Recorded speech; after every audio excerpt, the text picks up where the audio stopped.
За бүгдээрээ өнөөдрийн сэдв бол сонирхолтой сэдв байгаа. Ариун сүнс ба зэмлэл гэсэн сэдвийн дор бид нэр одоо өнөөдөр ээлжид одоо сургалтаа эхлэж байна. За бүгдээрээ Иохан номын 16-гийн 8-аас 11 эшлэлийг хамтдаа уншъя.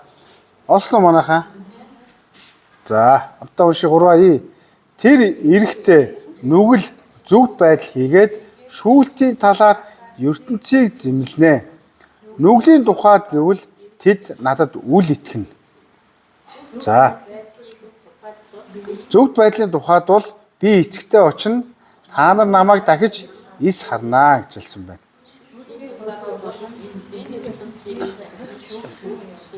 За. За, хамтаа залбирцгаая. Тэнгэрлэг эцэг минь таны өмнө залбирч байна. Та энэ цагт бас биднийг ариун сүнсээр та удирдах өгөөрэй гэж гуйж байна. Тэгээд танаас суралцж явах явцад эзэн бид нар дотор хүмүүс таны дотор цоо шинээс шин болж өөрчлөгдөж та туслаарай гэж гуйж байна. Есүсийн нэрээр залбирлаа. Амен. За. За тэгэхээр өнөөдөр бид нар хэсгээ харах юм бол ариун сүнс болон зэмлэл гэж ярьж байгаа. За ариун сүнс яагаад зэмлэл хийдэг вэ? Бурхан яагаад зэмлэлдэг вэ гэдгээс гадна бид нар зэмлэл нь яг юуг илэрхийлж байгаа вэ? Надад одоо юм ашигтай юм уу? Надад одоо юм хэрэгтэй зүйл, хэрэггүй зүйл юм уу гэдгийг бид нар бас энэ талаар бас суралцах болно. За эхний асуултаа бүгдээр уншъя те. Нэгдүгээр асуултыг манай өдөө уншчих үү те. Ариун сүнсний эсрэг гим нүглийн талаар тайлбарлана уу гэж хэлсэн байна. Гим нүглийн талаар тайлбарлана уу. За Үлс 7-гийн 51-ийг бүгдээр уншъя. 3 Зөрүүд зүрх ба жихэнтэй хөвч хүндрэлээгүй та нар ариун сүнсийг үргэлж эсэргүүцдэг. Та нар эцэг хүүхдийнхөө үлдсэнийг үлддээ гэж хэлсэн байна. За тэгвэл энэ дээр гарч байгаа зүйл нь юуны тухай гарч байгаа вэхээр ариун сүнсийг үргэлж яадаг гэж хэлсэн байна. Эсэргүүцдэг гэж хэлсэн байгаа. Өөрөөр хэлбэл эсэргүүцэх гэсэн үг гарч байгаа тийм үү? Энэ юу ариун сүнсний эсрэг гим нүглүүдийн нэг юм а гэж ярьж байгаа. За тэгвэл эсэргүүцэх нь юуг илэрхийлж байгаа вэ? Итгэгч биш хүмүүсийн зүгээс ариун сүнсний удирдамжийг эсэргүүцэх явдал юм а гэж ярьж байгаа. Өөрөөр хэлбэл ариун сүнсний ажлыг хүлээн зөвшөөрөхгүй байх нь эсэргүүцэх гим нүгэл гэж ярьж байгаа гэсэн үг. Эсэргүүцэх ариун сүнсний ажлыг, ариун сүнсний дуу хоолой, ариун сүнсний удирдамжийг, ариун сүнсний зөвлөгөө те, ариун сүнсний зэмлэлийг эсэргүүцэх нь бол гим нүгэл юм а гэж ярьж байгаа. За дараа нь 1-р Тесалоник 5:19 байгаа. 1-р Тесалоник 5:19-ыг хамтдаа уншъя. 3 Сүнсийг бөхөө. Сүнсийг юу гэж ирсэн байна? Бүү бөхөө. За тэгвэл ариун сүнсний эсрэг гим нүглийн бас нэг зүйл нь юу вэ гэхээр бөхөх, ариун сүнсийг бөхөх тухай ярьж байгаа гэсэн үг юм. Өөрөөр хэлбэл энэ юу вэ? Ариун сүнсээр ирсэн тэр удирдлага те, ариун сүнсний тэр удирдамжинд захирагдахгүй түүнийг үл тоохыг бөхөх гэж ярьж байгаа гэсэн юм. Хүн юм хилээд байхад үл тоох гэж ярьж байгаа тийм үү? Тэр үед яг уу та нар ариун сүнсийг бүү бөхөөгөөрэй гэж хэлсэн байгаа. Энэ нь бол гим нүгэл тооцно гэж ярьж байгаа гэсэн юм. Ариун гим нүгэл тооцно. За. Бөхөх гэх нь ариун сүнсээр дамжуулж ирсэн удирдлага те, тэр санаачлалтай тэр үгэнд захирагдахгүй байх түүнийг үл тоох нь бол бөхөх явдал буюу гим нүгэл юм а гэж ярьж байгаа. Гим нүгэл юм а гэж ярьж байгаа. За 3 дугаарх нь бүгдээр Эфес 4:30-ыг уншъя те. За хамтдаа уншъя. 3 Бурхны ариун сүнсийг бүү гомдоо. Золилтын өдрийн төлөө та нар түүгээр тамгалуулсан билээ гэж ярьж байна. За тэгэхээр бид нар хэд хэдэн зүйлийн талаар бол ингээд суралцж байна. Ариун сүнсийг эсэргүүцэх гэж хүмүүс бас байна. Эсэргүүцэх. Нөгөөх нь болохоор ариун сүнсийн дуу хоолойг сонсдог мөртлөө түүнийг үл тоох хүмүүс бас байгаа даа гэж ярьж байгаа. За тэгээд яг уу ариун сүнсийг бөхөх. За дараагийнх нь болохоор ариун сүнсийг гомдоох гэж ярьж байгаа. За энэ юуг хэлж байгаа вэ? Ариун сүнсний үгийг дагахгүй, хийж болохгүй гэдэг зүйлийг хийх нь бол түүнийг гомдоох явдал юм а. Ариун сүнсний үгийг дагахгүй байх, түүнийг хийж болохгүй гэсэн зүйлийг хийх. Тэ? Эдгээр зүйлс нь бол ариун сүнсийг гомдоодог юм а гэж ярьж байгаа гэсэн юм. Өнөөдөр бидний хувьд гэсэн бас яах вэ? Хүүхдүүд жишээ нь одоо аав ээжээр хүүхдүүдэд үг хэлэхэд хүүхдүүд нь за чи энийг хийж болохгүй шүү гэх юм бол хүүхд нь яах вэ? Үгүй би зөрүүдлээд энийг хийнэ гэвэл яах вэ? Гомдно шүү дээ бидний сэтгэл, тийм үү? Яг үүнтэй адилхан ариун сүнс гэсэн бас бидний дотор яах вэ? Бас эндгээр зүйлүүдэд эсэргүүцэх үедээ дуулуургүй байхад болохоор ариун сүнс яах вэ? Биднийг хараад гомддог зүйл бас байгаа юм байна гэж ярьж байгаа гэсэн юм. Гомддог зүйл. За тэгвэл эндээс 3 зүйл нь эсэргүүцэх гэж гарч байгаа, бөхөөх гэж гарч байгаа, бас юу вэ? Гомдох гэж гарч байгаа гэсэн юм, тийм үү? За тэгвэл энд эсэргүүцэх гэдэг үг нь болохоор ямар хүмүүс хамааралдаг вэ? Энэ нь бол ер нь бол аврал аваагүй хүмүүс үүдэг. Аврал аваагүй хүмүүс. Угаасаа ариун сүнсний ажлыг, ариун сүнсний үгийг те удирдамжийг бүрэн эсэргүүцдэг. Үгүйсгдэг. Тэ? Итгэлийн эсрэг те зөрүүдэлж амьддаг хүмүүсийг хэлж байгаа гэж хэлж болно. Харин бөхөөх гэдэг нь бол юу хэлж байгаа вэ? Бөхөөх бол энэ гомдох гэдэг үг нь бол итгэж хүмүүсийн гаргадаг үйлдэлийг хэлж байгаа. Ариун сүнсний эсрэг гаргаж байгаа. Өөрөөр хэлбэл бөхөөх, гомдох, ариун сүнсийг бөхөөх, гомдох нь юу вэ? Ариун сүнсний өгсөн урам зориг те, уриалга, сануулгыг те, үл тоомсрол нь дуулуургүй байхаас үүддэг явдал юм а гэж хэлж байгаа. Өнөөдөр миний дотор ариун сүнс байгаа юу? Итгэж хүн болгоны дотор ариун сүнс байгаа. Харин түүний заавар, зөвлөгөө, удирдамжийг үгүйсгэж те, дуулуургүй хандах нь бол ариун сүнс бидний дотор яах вэ? Байгаа ч гэсэн бидний дотор гашууддаг, өвддөг. Бидний яах вэ? Дотор бид нар түүнийг бас бөхөөх явдлууд бас байдаг юм а гэсэн үг байхгүй юу? Тийм учраас гомдох нь бол хоригдсан зүйлийг санаатаагаар хийх. Бид нар энийг мэдсээр ээжж болохгүй гэдэг зүйлийг ариун сүнс энэ болохгүй шүү дээ гэж бидэрт оюун санаа руу ч юм уу бидний дотоод хүн рүү шивнэх үед, зөвлөх үед бид нар яах вэ? Үгүй би энийг заавал хийнэ. Энэ надаа хэрэгтэй гэдэг ч юм уу те. Энэ бол итгэж хүмүүстэй холбоотой явдал юм а гэж ярьж байгаа. Тийм учраас энэ саяны 3 үгийг харах юм бол ариун сүнс бол их хувийн шид чанартай гэж хэлж байна. Хүн болгоны дотор хувьчлан тэ ажилдаг, харилцдаг. Нэг талаас харуул маш эмзэг байгаа байхгүй юу? Тэр ариун бус зүйлд маш эмзэг хандж байгаа гэсэн үг байхгүй юу?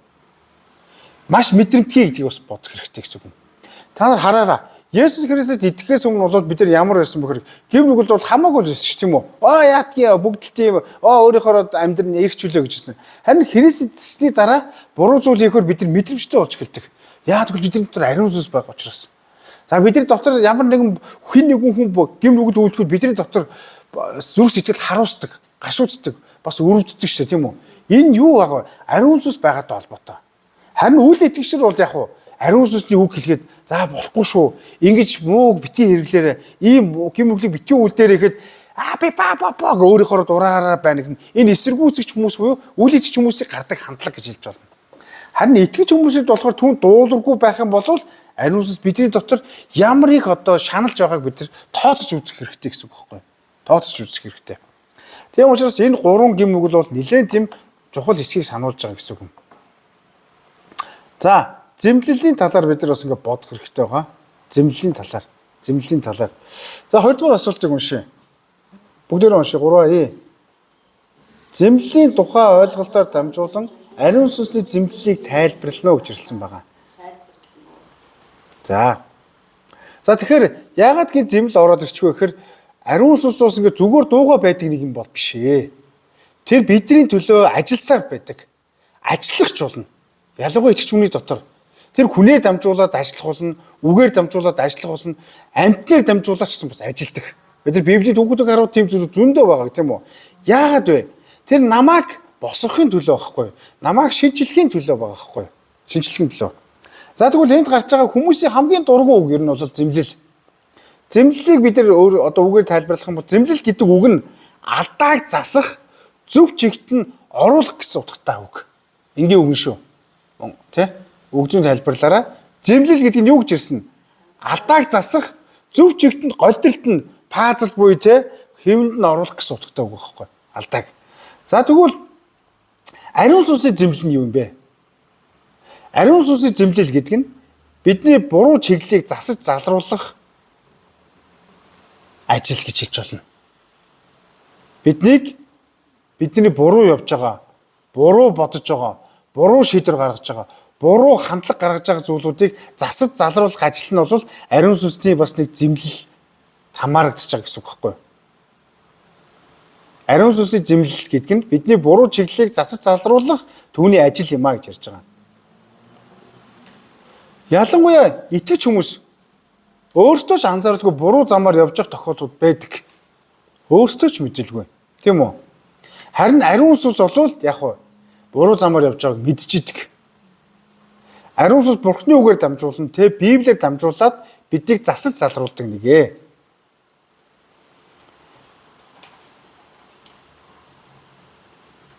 Тэгвэл ариун сүнс юугаар дамжуулаад бидэнд засаж залруулах чиглэлийг өгдөг гэж ярьж байна.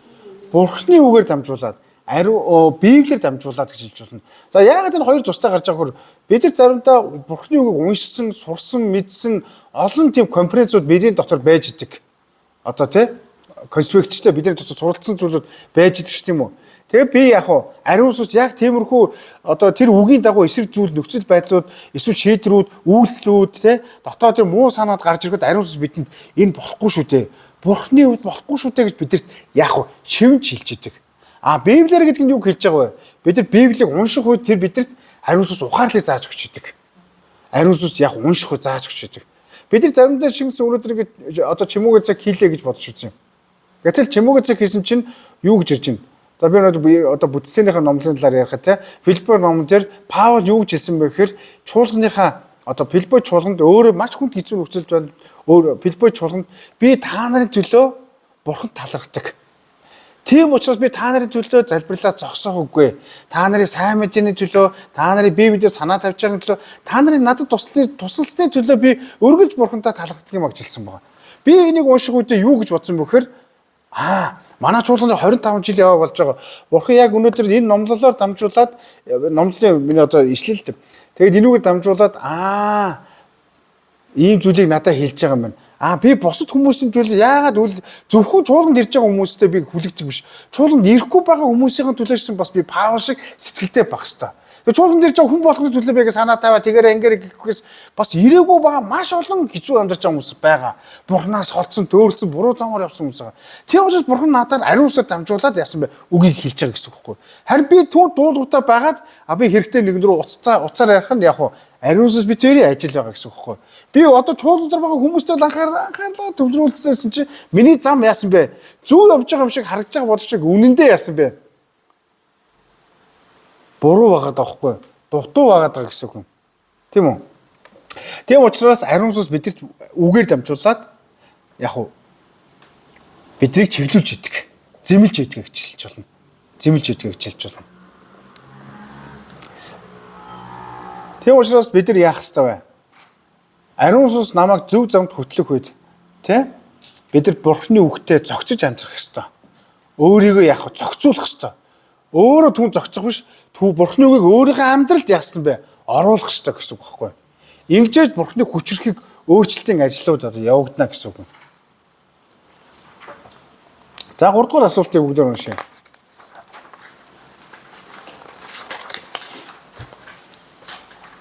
Ариун сүнс хэнийг мөн юуг зэмлдэг гэж ярьж байна. За бүгдээ Иохан 16-гийн 8-ыг хамтдаа уншъя. 3А. Тэр эрэхтээ нүгэл зөвхт байдал хийгээд шүүлтийн талаар ертөнцийг зэмлэнэ гэж хэлсэн байна. За. Тэр эрэхтээ яана гэсэн байна. Нүглийг шүүлтийн талаар ертөнцийг зэмлэнэ. Зөвхт байдлын талаар бас зэмлэнэ гэж ярьж байна, тийм үү? Зэмлэнэ гэж ярьж байгаа. За тэгвэл хэнийг зэмлэдэг вэ? Тэр эрэхтээ ертөнцийг зэмлэнэ гэж ярьж байна. Энэ ертөнц гэдэг нь юу хэлж байгаа вэ? Бүх хүн төрлөختнийг Христэд үл итгэдэг хүмүүсийг зэмлэнэ гэж хэлж байгаа гэсэн үг байхгүй юу?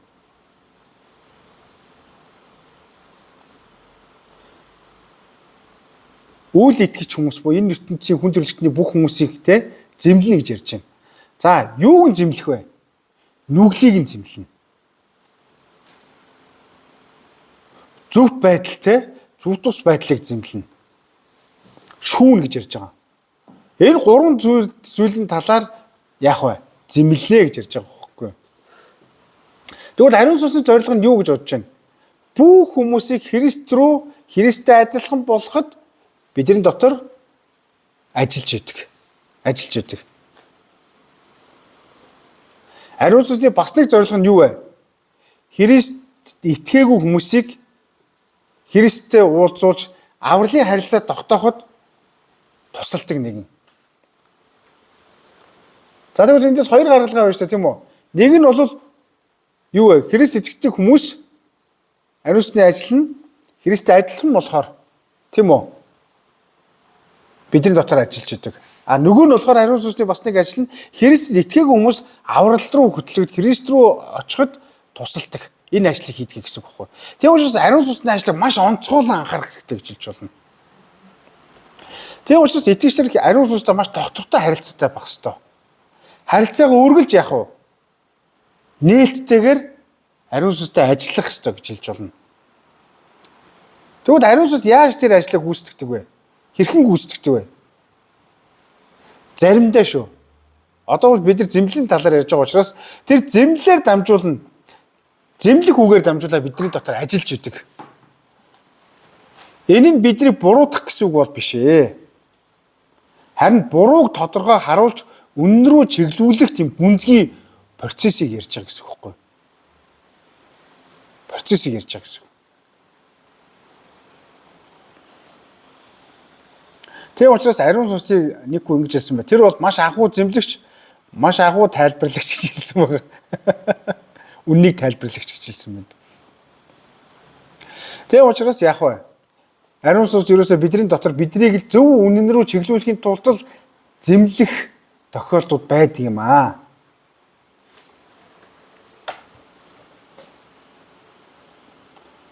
Тэгвэл та нар бодож үзээрэй. Ерөн сүүлүүд ариун сүнс бидний дотор ямар одоо зэмлэлийг те Бурхны үгийг сануулж байна. За зүгээр бид нар кейс авъя. Өргөлтөө итгэмжгүй байгаа биш үсттэй гэдэг ч юм уу те. Нэг зүгээр завгүй шүү. Өргөлтөө. Эсвэл хэн нэгэнтэй өргөлж яах ингээд гомдлоод байгаа юм биш үсттэй. Би ингэж гомдлох учиргүй шүү дээ. Эзний хүн ямар хүнцнээр амрагдсан бэ гэдэг иймэрхүү хариуцлага дуу хоолойны харилцаанд байгаа юм биш үсттэй.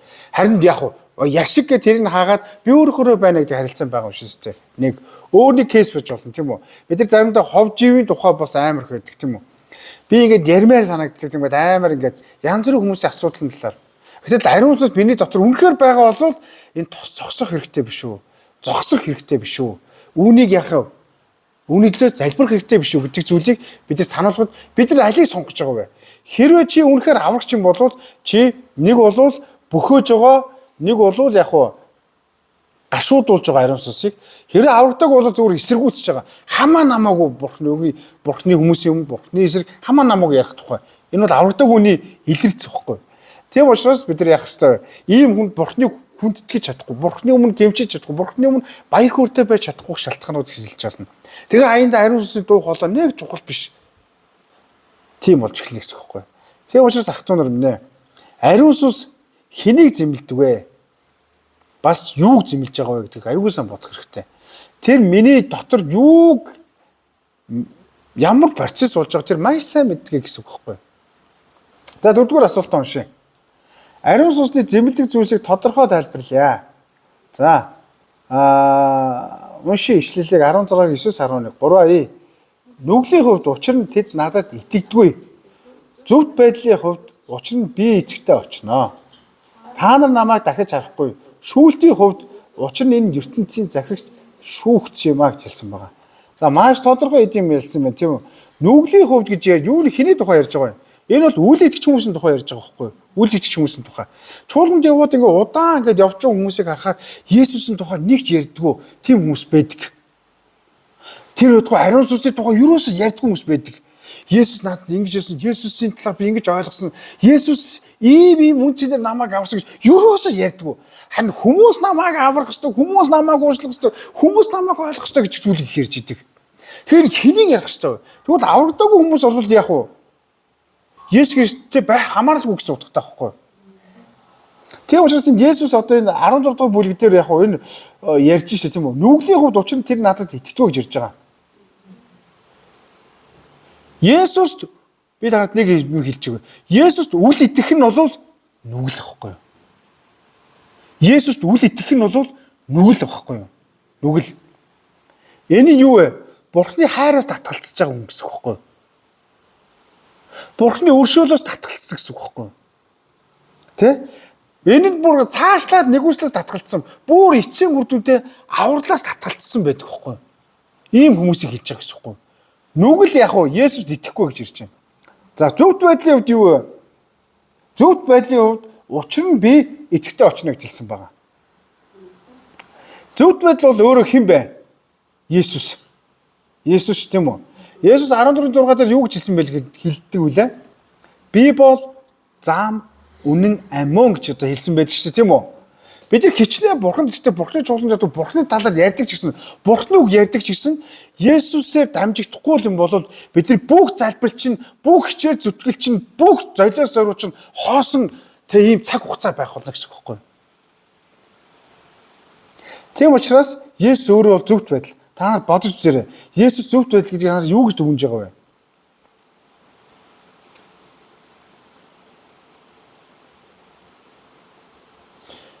Есүсийг хэн хүлээн бэ? Би нэг жоохон хүнзгий бодож байгаа. Есүсийг бурханд хүлээн зөвхт нэгэн гэж. Миний та нар Есүсийг харах юм бол тэр зөвхт байдлаар дамжуулаад та нарыг надад хүргэх зөвхт нэгэн гэсэн үг байхгүй юу? Шүүлт. Шүүлтийн тухай.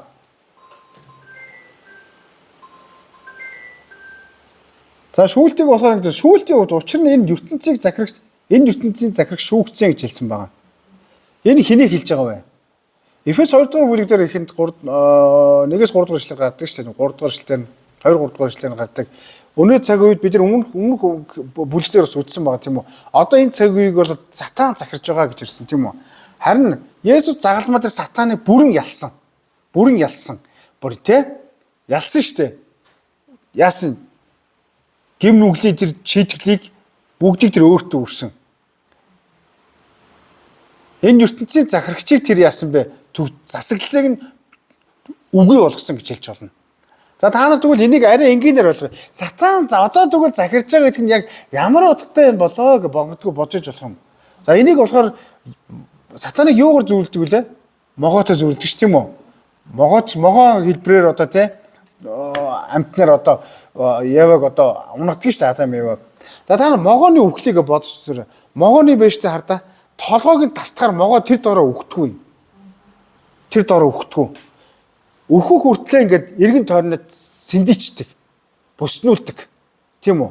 Харин Эфес Эхлэл номын 3 дугаар бүлгээс харах юм бол юу гэж хэлдэг вэ? Бурхан 3 дугаар бүлгээс харах юм бол сатаны толгойг бяцгишгнэ гэж хэлсэн байдаг байхгүй юу?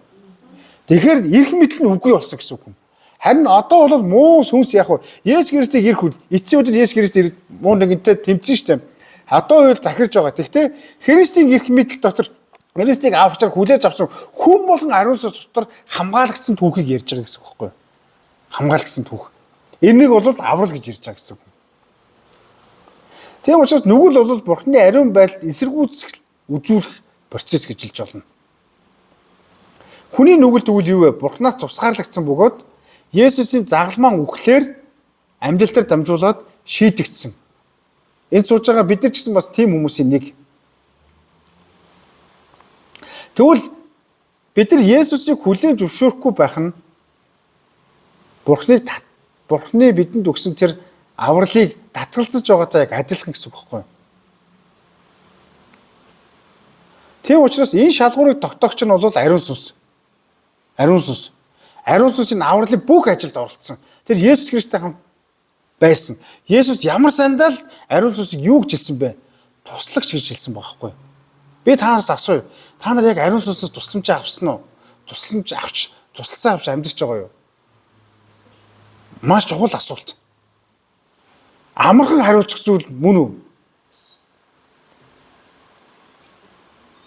Аль нь бодох ёстой. Амархан хариулж чадах ёстой. бас амаргүйгээр бас яг уу амаргүй юм байна гэдгийг бас хүлээмжүүлж чаддаг байх хэвээр.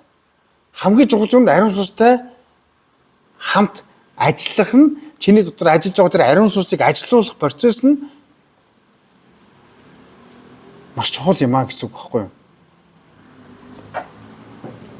Бид нар хичнээн гимгүй гэж зөв зүгээрээ би ямар ч асуудалгүй гэж сууж болно.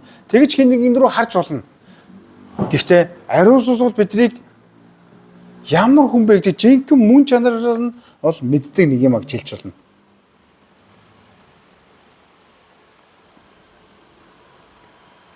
Тэгвэл ариун сүнс бол тэр шалгуурыг тогтоосоо. Тэгээд тэр шалгуур нь хэн болсон бэлээ? Есүс. Есүс л ямар ч гим нүгэлгүй. Бурхны хүү ирсэн. Тэгээд тэр яасан бэ? Ямар ч гим нүгэлгүй мөртлөө бидний төлөө загалмаа дээр цовлтож үхээд 3 төлөвтэй амжуулагдсан. Игснээр дамжуулаад итгэсэн хүн болгон аврагт тэр боломжуудыг яасан бэ? Есүс хангасан байгаа. Тэгэхээр ариун сүнс амар гүнзгий маш олон зүйлүүдийг бидний дотор аврахын төлөө ажилласан байж тээ.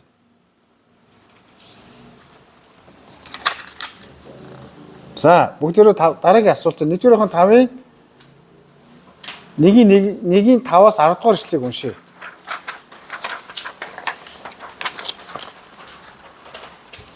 За нэгдүгээрийн энэ 5-аас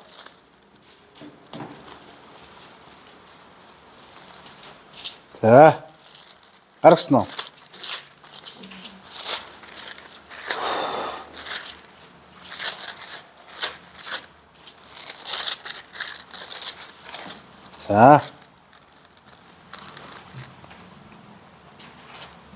За хамтдаа унших уу?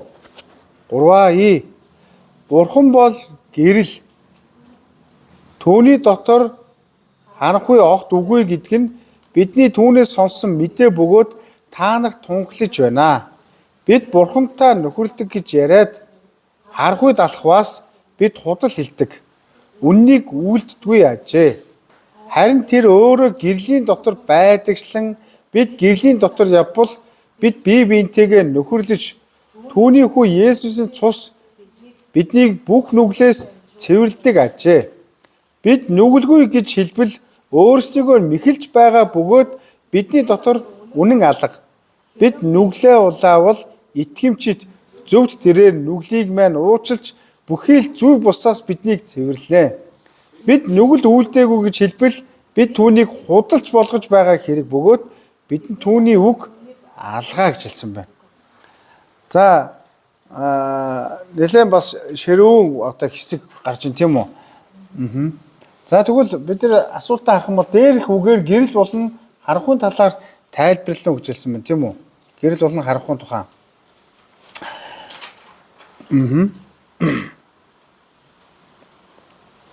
За 6 дугаар эшлэлээс харах юм бол юуны тухай гарч байгаа вэ гэхээр бид Бурхантай нөхөрлөдөг гэж яриад харанхуй далахваас бид худал хилдэг үннийг үлдэгэ гэж ирж байна. Энэ юуны тухай гарч байна? Харанхуй тухай гарч байна. Худлаа ярьдаг тий? Бурхантай хамт байдаг. Бурхантай нөхөрлөг гэж ярьсан мөртлөө харанхуй далахдаг. Энэ бол худал. Буюу одоо харанхуй гэж хэлж байгаа. За 7 дугаар эшлэлээр тэр өөрөө гэрлийн дотор байдагчлан бид гэрлийн дотор явбал бид бие биентэйгээ нөхөрлөж түүний хүү Есүсийн цус бидийг нүглээс цэвэрлэдэг ажээ гэж хэлсэн байгаа. За гэрэл харанхуй тухай ялгааг одоо ярьж гин гэсэн үг шүү тийм үү? Тийм үү? За харанхуйд явдаг хүн тэгвэл ямар хүнийг хэлж байгаа вэ гэхээр энэ бол зүгээр нэг одоо нүгэлтэй хүнийг бол хэлээгүй. Мэдээж бодит гим нүглийн кейсээс гадна тэр ерөөсөө үннийг дагаж явдаггүй. Өөрийн нүглийг ерөөсөө хүлээн зөвшөөрдөг хүнийг хэлж байгаа. Өөрийнхөө бурууг ерөөсөө хүлээн зөвшөөрдөг. Нүглээ нууж зөвтгөж амьдрдаг хүнийг хэлж байгаа гэсэн үг байхгүй. Зөвтгөж. Бурхантай нөхөрлөд хүмүүст бол нөхөрлөдөг. Бурхан агуу. Бурхан ярьдаг мөртлөө өөрөө үндэ яг үндэ бурханд өрсөн нөхөрлөдөг. Тэр хүнийг хэлж байгаа гэсэн үг. Тэгээ нүглээ нууж байгаа гэсэн үг байхгүй. Нүглээ нууж зөвтгөхийг ямар нэгэн байдлаар зөвтгөхийг хүсэж байгаа гэсэн үг байхгүй. Өөрөө буруу зүйл хийж байгаа мөртлөө ямар нэгэн шалтгаар өөрөө яг би ямар нэгэн байдлаар миний гар цэвэрхэн гэдэг тэр гаргалгаа гаргаж байгаа гэсэн үг байхгүй. Энэ бол харанхуйд. Өөрөөр хэлбэл энэ хэсэг бол юу вэ? Ямар нэг юм шүхэр дор байгаа хүний тухай гараад байгаа байхгүй. Нүглээ нуудаг хүний тухай гарч байгаа гэсэн үг. Тэгээд харанхуй дотор амьдардаг. Харанхуй дотор амьдрах гэдэг нь нөгөө худлаа ярьж амьдардаг хүнийг ярьж байгаа гэсэн үг байхгүй. Худал ярьж. Худлаа ярьдаг. Тийм хүнийг хэлж байгаа гэсэн үг байхгүй. Тэгвэл гэрэлд явдаг хүн нь юу вэ? Гэхдээ энэ үгийг сайн бодорой. Нүгэл хийдгүй те төгс хүнийг бол тодорхойлоогүй шүү. Нүгэл хийдгүй төгс хүнийг тодорхойлоогүй. Харин өөрийн нүглийг хүлээн зөвшөөрөөд үнний өмнө ийл болгож тийм үү? Бурхны уучлалд найдаж амьдардаг хүнийг хэлж байгаа гэсэн үг байхгүй юу? Тийм учраас итгэж хүн заримдаа ядардаг, заримдаа байнга асуудал нь давтагддаг хүмүүсээс байж болох юм. Энэ юутай холбоотой вэ? Магадгүй шууд утгаараа гим нүгэлтэй холбоотой. Гим нүгэлтэй холбоотой гэж хэлж байна. Тэгээ би өчтөр орой нөгөө нэг юун дээр гардаг да ямар телевиз илээ. Унионы юу гэлээ нэг юм гэр бүлийн нэвтрүүлэг гэдэг байхгүй. Тэгээ тэн дээр гээд нэг ээж аав хоёр нь бүр дандаа хэрэлддэг. Дандаа хэрэлддэг. Тэгээ хоёр хүүхэд нь ерөөсөө ингээд юу яадаг вэ гэхээр нэг нь яра 3 хүүхэдтэй. Тэгээд дандаа хэрэлдэнэ. Бүр амар хэрэлдэнэ. Тэгээд тэр бүр солонгосын тэр алдартай нэвтрүүлэгт ороод одоо ингээд яахаа мэдэхгүй. Тэгсэн чи тэрний нөгөө нөхөр нь болохоор ихтэн нь болоос ингээд дандаа ингээд чи яасан ярьдгүй мэдгүй гэдэг нэг юм амар юм одоо яг байнга уцаар яриад ингээд оройтох юм уу эсвэл одоо янз бүрийн байлаа гэдэг нөхдөр муудалцдаг юм байна л та. Тэгээд ерөөсөө бүр аргаа бараад нөхөр нь хоёул энэ зөвлөгөө дээр очиё гэж хэлсэн байхгүй. Тэгээд тэр хоёрыг нэг камер тавиад үзчих чи бүр амар гарч явах хүн. Ерөөсөө ихтэн ингээл байнга ингээл буруутгаал ингээл янз янз. А тэгс чи нөхөр нь болохоор бас нөхөрт нь бас одоо буруу бас байгаа да. Нөхөр нь болохоор яг нөгөө жоох юм нэг юм гүндүүг юм үү жоох хэнэггүүд нөхөр юм байлаа л t ингээд яг ихнэр лүгээ ярихгүй ч юм уу эсвэл одоо ингээд ямар нэг оройтсон болохоор ярихгүй бах тийм хөхөд байсан байхгүй. Тэгвэл тэр хоёроос дандаа гэдэг. Сүүлдээ ихтэн ингээд юм ав шидэл ингээд ерөөс амар. Тэгээ нөхөр нь сүүлдээ бүр өөрийгөө ингээд нөгөө ингээд зодож шанаадаж янз бүр юм би ингэснээс би чиний өмнө үхээд өгвөл ер нь ингээд юу биш үү болох юм биш үү гэх ингээд ийм амар байдал төрсэн байгаа байхгүй. Тэгээ би өөр тэрийг хараад зүү тэгээд байсан чинь нэг амар хэсэг нь гараад би өөр их нүлэмсээ барьж чадаагүй. Тэгсэн чи яасан бэхээр том охин нь ингээд нөгөө юу яагаад амар хэрэлдээд тахаар нь очиод би нөгөө дүүгээ унтж байгаа болов гэж харахсан юм аа гэд. Тэгээ ээж нь ингээд яваад өгсөний дараа том охинтойгоо унтуулах жахт нь хамт унтж байхдаа юу нөгөө ингэж асуусан. Ээж одоо охиндоо ингэж хэлсэн. Одоо аав ээж нь дахиж ихээсээ хэрэлдэхгүй те гэр бүлтэй ингээ хайртай байгаараа гэж хэлсэн чинь охин амар үг хэлсэн байхгүй. Охин юу гэж хэлсэн бэ? Тэр 6 настай охин ээжээ та өөртөө хайртай байх хэрэгтэй шүү. Өөртөө хайртай байх хэрэгтэй шүү. Тэгээд миний охин бас гэр бүлээ хайрлаарай гэсэн. Тийм ээ би мэдж байгаа та өөртөө хайртай байх хэрэгтэй шүү гэж хэлсэн. Тэгэхээр ээж нь өөрийгөө хайрлах гэдгийг буруу ойлгоцсон байсан. Тэгээд дараа нь ээжийнх нь сэтгэл зүйч уулзсан чинь ээж нь багада маш их юм аав ээж нь бас амар хэрэлддэг те ингээл гэр урд нь хэрүүл амар байдаг гэсэн. Тэгсэн яг тэрийг ингээд би эзэж тийм хийхгүй гэсэн яг тэрийг өөрөө мэдгүй хийгээд гисэн. Тэгээд нөгөө нөхөр нь бүр ийм миний охин бүртэл ингэж яагаад би өөртөө хайртай байнаад та ч гэсэн ээжээ өөртөө хайртай байгаараа гэж бүрчээ сэтгэлээс хэлсэн баг. Тэгээд ясанбгээр тэр нэвтрүүлэг тэр хаяараа бүр ингээд үйлсэн байдаг. Үйлс. Яг үнтэй адилхан итгэж хүмүүс ч гэсэн Библиэлд ийм үг гардаг шүү. Есүс ч гэсэн бидэд бүр онцгой л хэлсэн. Та нар өөртөө хайртай байдаг шиг бусдыг хайрлаа гэж хэлсэн баг. Бусад хүн намайг хайрлах гэсэн үг биш. Тэгвэл би өөрийгөө яаж хайрлах вэ? Би өөрийгөө хайрлах тэр үн зэрэг хаанаас олох вэ? Бид нар хүмүүсээс олж авч чадахгүй. Бид нар Бурханаас Есүсээс олж авч чадна. Есүс намайг ямар их хайрлсан бэ? Мангараг алдаа, дутагдaltaа, дорой байхад Есүс намайг яасан бэ? Амиаг өгч хайрлсан. Тэгээд тэр яасан бэ? Хайрлаа зогсоогүй минутаар ариун сүнс өгсөн. Өнөөдөр итгэж хүмүүс ч гэсэн хайрлагдсан юм шиг амьдрах ёстой. Хагцсан, хохирсон, гунигэлсэн тийм амьдралаар амьдрах учиргүй тийм хувь заяаг бидэрт ерөөсөө амсах учиргүй хүмүүс ахгүй. Харин хайрлагдсан. Тийм учраас би та нарыг өөрийгөө хайрлаарай гэж хэлсэн байна. Та нар өөрийгөө хайрлах гэдэг юу гэж ойлгож байгаа юм?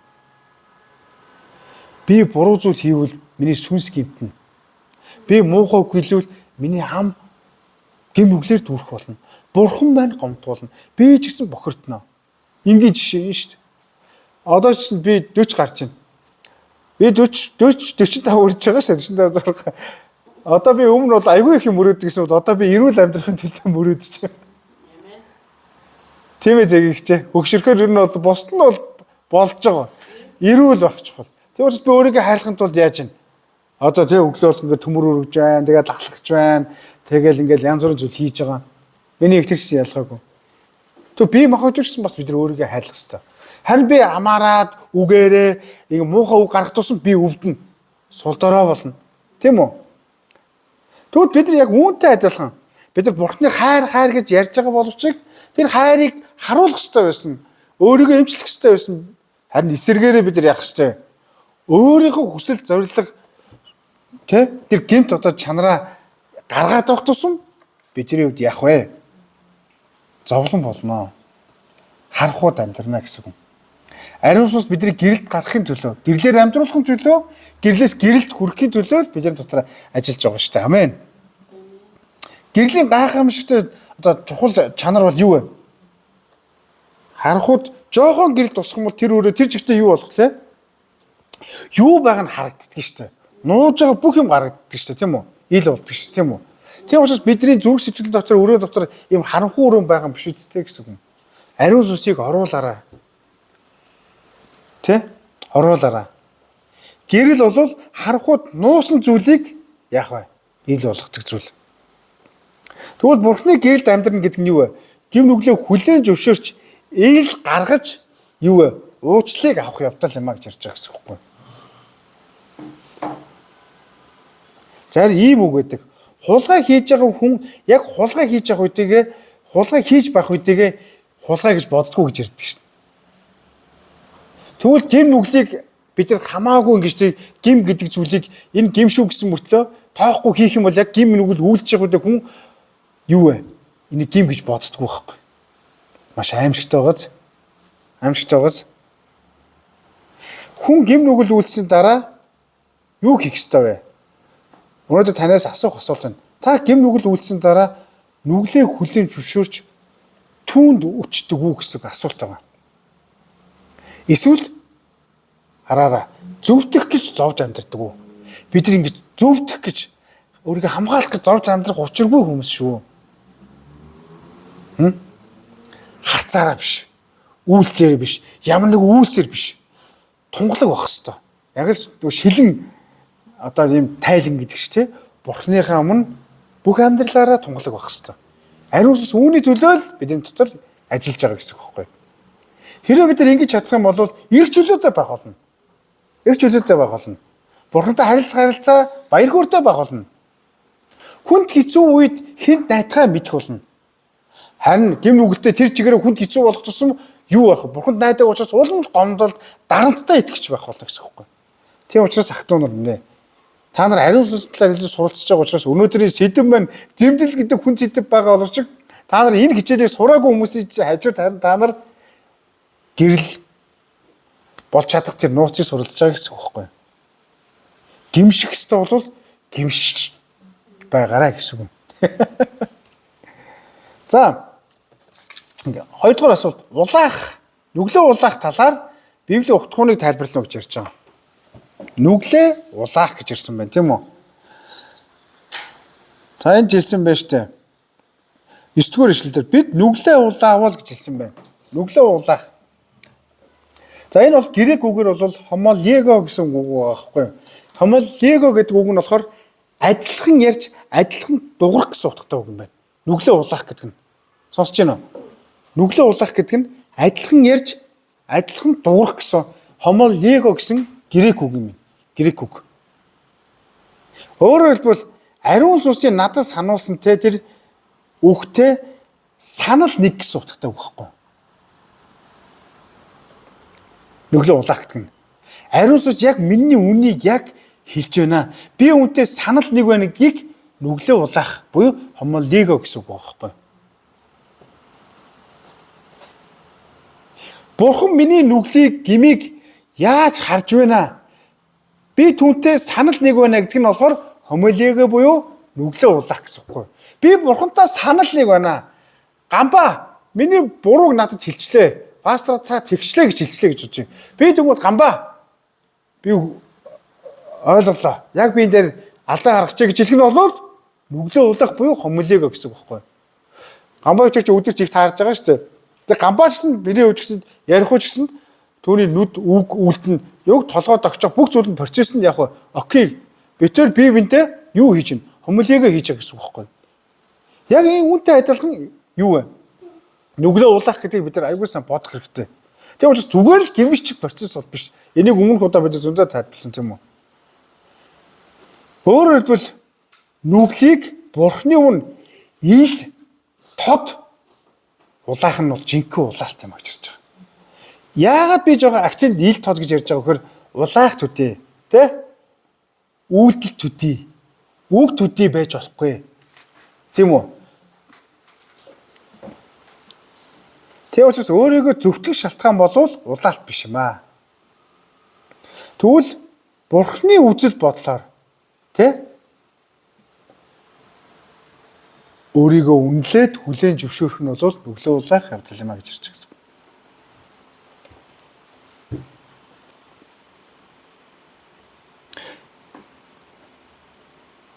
Та нар бурхны уучлалыг мэдэрч байгаа юу? Уучлалыг мэдэрч байгаа хүн мэдэрснээрээ амьдардаг. Түүнд юу үлддэг вэ гэхээр ууч сэтгэл үлддэг.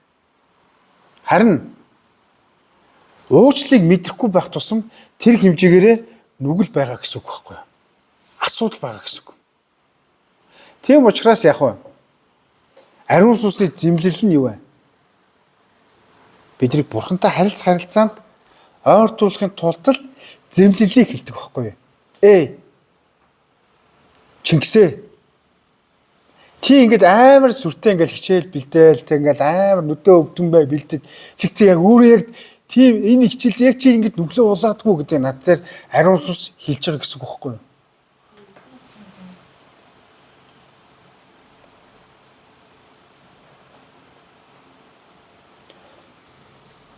Тэгээ би өчтөр бас гамбатай энэ талаар бас сонирхолтой хэсэг бол ярьж ирсэн. Та нар Joyce Meyer гэж хүнийг таних уу? Нэг эмэгтэй пастор ахгүй юу? Одоо Америкт бол нэлээд одоо баян цуглаанаараа бол 3-т ордог. Америкт татвар төлөгчөөрөө 1-т ордог газар. Тэгээд энэ 20,000 хүнтэй цуглаан байсан баха. Тэ эмэгтэй нэг юм дайрал өстэй. Тэр эмэгтэй өөрийнхөө аавдаа маш олон удаа юм хүчирхийлүүлжсэн эмэгтэй байхгүй юу? Тэгээ бүр амар их тоохгүй. Тэгээд тэр мөгөөд маш хэцүү шттэ. Ээжийг нь явах үед тэ ингээд тэгэл ерөөс ингээд дандаа ээжтэж дагуулж тэгээд тэр Есүс Христтэй уулзсны дараа юу болсон бэ гэхээр аавыгаа уучлсан. Аавыгаа уучлсан. Тэгээд аав нь ингээд уучлаад тэгсэн чинь аав нь бүр бие муутай. Тэгээд тэр аавыгаа өвхөн өгтөл нь аавыгаа яасан бэ гэхээр арчилсан. Хүмүүс аав нь үзий ядчих чинь тэр аавыгаа бүх хүмүүсийн өмнөөс өмгөөлсөн. Яг л хүмүүс ойлгохгүй шүү дээ. Яг л хүмүүс тэр Joyce Meyer-ийн уцаа битгий оролдороо Joyce Meyer-ийн уучлалыг хүмүүс мэдэхгүй байхгүй юу? Бурхан өөрийг нь ямар их уучлсныг тэр Христээр дамжуулаад ариун сүнсээр тэр үдэтчээр заржуулаад ойлгосон дараа аавыгаа харахад үзэн ядаж байсан бол аавыгаа тэрвэрч арчлаад үхэн өгтөл нь яасан бэ? Эцсийн замууд үд хүртэл нь яасан бэ? Аавыгаа хайрлсан байхгүй юу? Хийж тэгж хийхгүй шүү дээ. Тэгээ тэр хүний яриа ийм болж гэлсэн. Уучлалыг авсан хүний нүд үг хэлний дуу хоолойны өнгө хичнээн уучлсан гэж ярьж байгаа мөртлөө тэр дуу хоолойны өнгө хоёрын нэг юм акцентыг ялгаж хэлсэн байгаа байхгүй. Тэр үнэхээр чин сэтгэлээс уучлсан хүн бол түүний нүд нь эрх чөлөө, тайван, зоримог, эзний нэгүслэр өршөөл уучаар гэрчилдэг. Харин уучлагдаагүй нэгэн бол намайг уучлаарай, намайг өрөвдөөрөө би маш хүнд хэцүү зүйлийг туулжээ гэдэг байдлаар ярин нүдэнд нулимс сэлгэн ийм зүйлүүд ярьж гисэн. Би яагаад гэвэл аавыгаа амар тэгжсэн бохгүй. Би ч аавыгаа бараг л алхаас нагуурл болж байсан шүү дээ. Тэгээ би аавыгаа тухай ярихдаа бүрэн дүрэн уучлалцсан гэж жаахан мөртөө бүрэн дүрэн биш байсан. Тэгээ би Христээр буцаад очих шаардлагатай болсон гэсэн үг байхгүй. Христээр би буцаад очих юм бол аавыгаа уулзахдаа аав нь надаас бэргийж зүхтаж тэ ичингүүч тэ харгаас дүлжиж магадгүй хүмүүс намайг ингэчих болов гэж бодож болно. Өчнөө гомдсон байх та гэж. Харин би эсрэгээр аавыгаа яах вэ? Тэрнэ. Тийм учраас би хурим хийгэнгүүтлээ яасан бэлээ санаж байгаа шүү дээ манайхаа. Эхнэрийг шууд дагуулж яваад аавыгаа дарахнаас олоод колонк дээр ажиллаж ийн гэн колонк болгон дээр очиж жагаад тэгээ аавыгаа олсон шүү дээ. Манай ихнэр хараад бүр ингээд яана хорвоо дээр ийм адилхан үнийг анх удаа харж явтал нь адилхан, өсөн нь адилхан, нүд нь адилхан бүх юм адилхан гэж байгаа хгүй. Би болохоор мэдэхгүй шүү дээ. Тэгээ би ааваа хүнтэй гэрэлсэн. Миний ихнэр удахгүй төрөх болно. Гэхдээ би ингээд тэрвэрх гэх одоо юм ингээд нэг нэрлэхүү нэг зам байсан л да. Тэгээ ингээд сайн явж байгаа шүү гэдгээд харуулах гэж ирсэн юм аа. Ингээд тэгэл салсан. Энэ бол уучлал. Би ахиж та тэгсэн ингэсэн би татбаг гэж яг шаардлагагүй гэсэн. Мэдгүй тэр алга болцсон гэсэн үг байхгүй. Энэ бол уучлсан. Уучлсан. Тэгээ учраас бидний дотор яах ёстой вэ? Намайг шархлуулсан. Бас би шархлуулсан. Тим нэгэн байгаа бол ариун сүнс миний намайг босгохын төлөө л зэмлдэг байхгүй. Заримдаа яг уу намайг унах үед ээж минь босгохын төлөө зэмлдэг шүү дээ. Тэ? Босгохын төлөө зэмлдэг шүү дээ. Би жуудагийн сексэнд явж байгаад 7 хоног жоо шидүүлсэн шүү дээ. Тэгээ би багштай очиод эдгээр намайг ингээд 7 хоног ингээд энэ ахтар ингээд тойр сууж байгаад өдөр болгон янз бүрийн мэхээр шидээд ах юм. Би одоо аюу хэцүү байна юу сурахгүй байна гэдгсэн чинь унаж сурахгүй бол хэн босох юм гээ. Тэгээ би хүн зөв унаж сурах хэрэгтэй юм байна. Тэгээ мөчөө дараа босхын тулд явах хэрэгтэй зөв унаж сурах хэрэгтэй юм байна гэдэг. Тэгээ уналтын техникүүд байдаг шүү тийм ээ багшаа. Хамгийн халгалт юу гэдэг лээ? Жудагийн хамгийн ихний халаалт бол уналт тахгүй. Тараа пит пат гэдэг. Тийм учраас яг ч бусдын талаар өөрийнхөө зүрх сэтгэлийг битгий гэмтээ, сүнсийг битгий гэмтээ. Хэрэг гэмтэлтэй байгаа бол ариун сүнсийн зэмлэлийг хүлээж авч нүглөө улаах юм бол уучлал миний дотор байх болно. Нүглөө улаахгүй хүний дотор уучлал байхгүй. Уучлалыг мэдэхгүй байна гэх нь болохоор нүглөө улаахгүй байна гэсэн процесс яваад байгаа гэсэн. Тийм хүний нүд тогтвортой биш явах болно. Тийм хүний нүд яг уу ямар үед яаж ярих уу, ямар үг хэлэх вэ гэдгийг хүртэл мэддэг тийм байх болно. Харин чигийн эрх чөлөө ямар ч асуудалгүйгээр яг л шилэн цонх шиг биеинтэй харилцаатай байх, эрх чөлөөтэй харилцаатай байх явдал бол нүглээ улааснаас шууд хамгаална гэсэн үг байхгүй юу?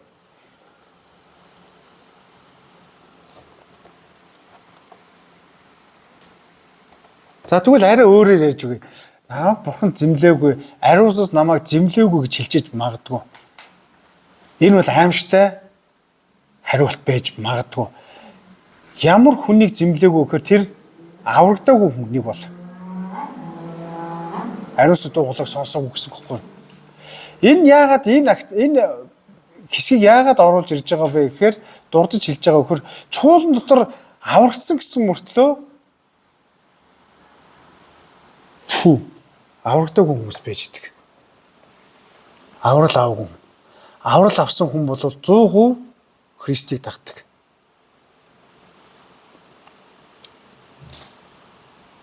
Яагаад энэ ариун сүнсийн дуу хоолой зэмлийг хүлээж авахгүй гэхээр гим нүгэлдээ дарагдсан байхгүй юу? Махан бие хүсэл тачаалтаа, дур дуршилтаа дарагдсан гэсэн. Харин зэмлэл бол яг цохилт үгүй шүү дээ. За би сар нөгөө сахарны төрлийн нэг ч идээгүй. Дааж бүтсэн өдрөөсөө гам алдсан. Гэхдээ би кола жоохон уусан л да. Сахар нэг ч идээгүй гэж жагаад өнгөрсөн дооноос миний толгой өвцөн. 4-7 хоног турш сахар орсон нэг ч зүйл идэггүй. Тэгээд толгоо өвдөөд 3 өдөр толгоо өвдөд. Яагаад тэгэхээр би ингээд толгоо өвдөөгөө бараг жил гарсан болцсон байсан чинь эмчээс асуусан чинь энэ толгоо өвдөл чинь 14 хоног 10-аас 14 хоног явагдана гэсэн бохоггүй. Яагаад вэ гэсэн чинь миний нөгөө энэ муу зуршил сахар идтэй холбоотой янз бүрийн зүйл идж байгаа зүйл нь яг өөхөр нөгөө биенээс ингээд гараад гадагшилж байгаа учраас тархич нь өөрөө яг тэр сахарыг нэхээд байгаа учраас нөгөө дофамин нөлөө тэр бодис чинь толгойг чинь өвдөгж байгаа юм аа. Тэгээ учраас 14 хоног тисэх ёстой. Тэгтээ баг зэрэг глюкоз орсон одоо жимсийн төрлийн оруулах хэрэгтэй. Огт сахараа бол тасалж болохгүй. Тийм учраас бид нар заримдаа шийдлэгдэхийн тулд тэр зэмлэл бидэнд хэрэгтэй байдаг гэсэн үг байхгүй. Өвдөл гэсэн үг байхгүй. Та зэмлэл дуртай юу? Ваа! Дургу. Дуртай хүн байхгүй шүү дээ. Тэгэл ариун сүнсний зэмлэл нь биднийг өөрчлөхийн тулд байгаа байхгүй. Өөрчлөхийн тулд. Тэгээ би ихтэртэй өглөө бас энэ талаар яриад ингээд би ингээд ийм юм ясаа. Миний толгой өвдөд би нэг л биш байсан юм уух уу гэд уугаагүй. Тэгэл сахараа одоо үргэлжлүүл барих уу? Сахарнаас болоод барьсан суулаад тэгээд байна уу гэ бодсон байхгүй. Гэсэн манай ихтер яг би бас ингээд нөгөө тургт процент хийхээр толгой өвдөд дотор мухаараа ингээд тэгдэг юм аа. Угаасаа яг энэ нөгөө доторх дааврын юм өөрчлөлтүүд гараад ийм процессыг явуулдаг учраас энийгээ давах хэрэгтэй. Хүмүүс эннээсээ болоод яг нэг хийж байгаа юмудаа зогсдог гэж ярьж байгаа. Тийм учраас ариун сүнсний зэмлэлийг яах вэ? Та нарын дотор байна уу гэдэг гаргалгаа байна. Тэгвэл зэмлэлийг хүлээж авсан хүн уучлалыг хүлээж авна гэсэн үг байхгүй. За нүглийг талаараа 3 дугаар нь нүгэл зэмлэл гэмээ улаах өршөөлийн зарчмыг тайлбарлая гэж ирж байна. Нүгэл зэмлэл нүглээ улаах уучлалын зарчим байгаа тийм үү? Өршөөл уучлалын зарчим. За энэ дөрвөн үгийг аягүй сайн процессор бодох хэрэгтэй байгаа. Нүгэл зэмлэл нүглээ улаах уучлал. Эндээс анхаарах энэ дөрвөн үгний 1/3 дугаарх нь бол хүнийг хийх үйлчлийг хэлж байгаа гэсэн юм. Гэм нүгэлтэй хүн. Нүглээ улаах. Харин 2 4 буюу юу вэ? Зэмлэл уучлалын зарчмыг бурхан хийх процессыг хэлж байгаа гэсэн юм. Бурханы ажил, бурханы хариуцлага. Харин нүглээ улаах, нүглээ мэдчих хүлээж зөвшөөрөд улаах нь бол хүний хариуцлага гэж хэлж болно. Хүний хариуцлага. Харин энэ процесс донд зэмлэг гэдэг нь ухааруулах шүү дээ тийм үү? Юу байлаа? Өршөөлийг бурхан хийх, бурханы ажил гэсэн үг байхгүй юу? Бурханы ажил.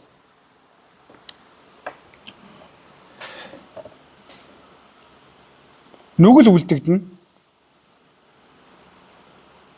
Бурхан түүнийг ариун сүнсээр дамжуулаад зэмлэнэ. Энэ буруу байна. Хийснийг чинь тооцох болно. Тэгээд бид нар нүглээ хүлээн зөвшөөрнө. Тэгээд бурхан эцэст нь уучлах. Энэ процесс маш чухал юм. Тэгвэл түрүү нүглээ улаах гэдэг нь юу гэж ирлээ? Хомолега буюу адилхан дуурах. Бурханы надад хэлж байгаа зүйлийг би яг тийм байна. Би санал нэг байна. Би ямар тэнэг муухайг амьдарч ирсэн байна. Би үнэхээр станаар буруу замаар явж байна. Бурхан минь уучлаарай.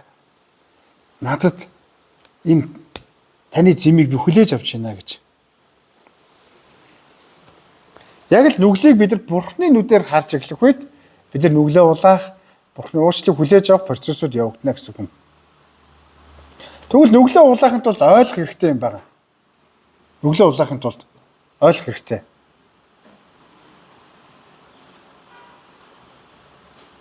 Бид нар юугаар ойлгох вэ? Бүгдээрээ 2 дугаар Тимот 3:16 үзье.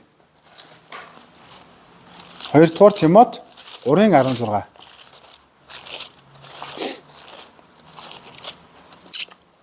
За унших уу?